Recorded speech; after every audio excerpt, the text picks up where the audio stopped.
And here, then the poet says, while spring shall pour his showers as oft he wont, and bathe thy breathing traces, meekest eve,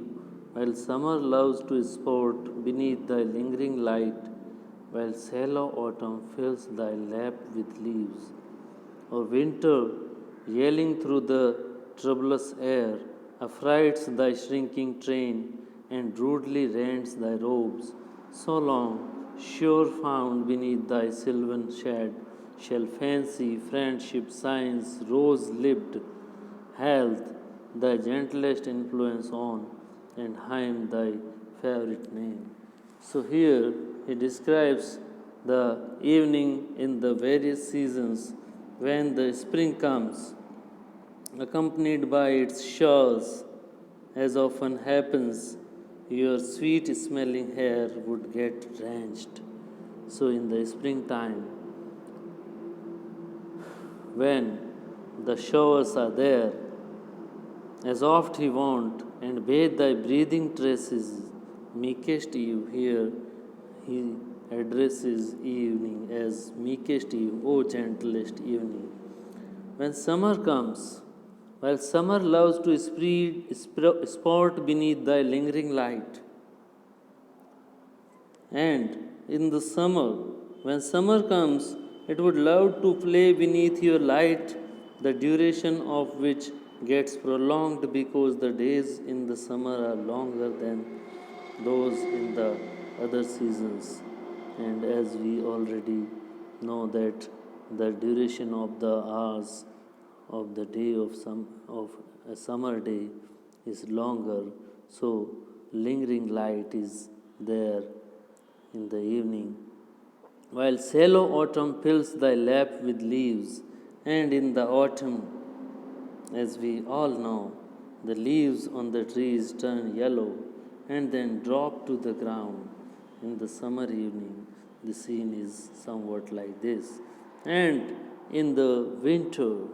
or winter yelling through the troublous air, affrights thy shrinking train and rudely rends thy robes. And winter is very harsh, and when winter comes, the scene of evening is somewhat very different because winter produces loud noises, troublous air is there because of the storms which agitate the atmosphere and frighten the shrinking days and do a lot of damage to the trees, to the trees of the evening and other vegetation. O evening, such is the scene of evening in the season of winter, which rudely rends thy robes, and robes are the leaves and the trees which are heavily affected by the troublous air,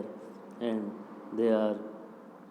affected by this. So long, sure found beneath thy sylvan shade, shall fancy, friendship, science, rose-lipped heath. As long as these seasons continue to perform their functions, as in winter, autumn, summer, every season has its own type of evening and beauty and frightfulness of the evening is there. So, their functions they perform, and as long as they would be performing like this, and as long as would men of imagination, men of science, men of imagination means poets and writers,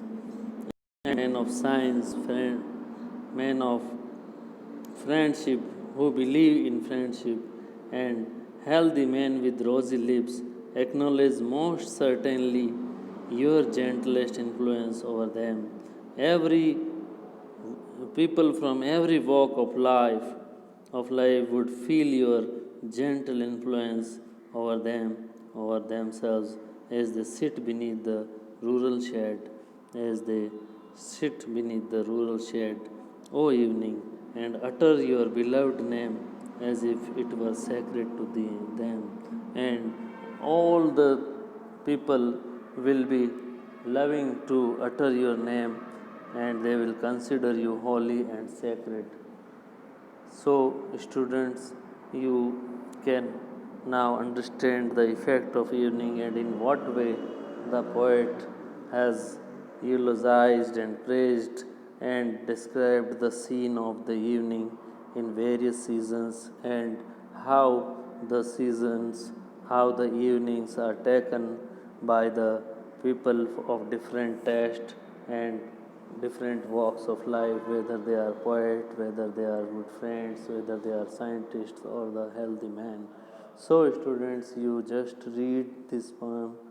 again and again at home and try to interpret and understand in the line which I have tried to explain. Thank you very much.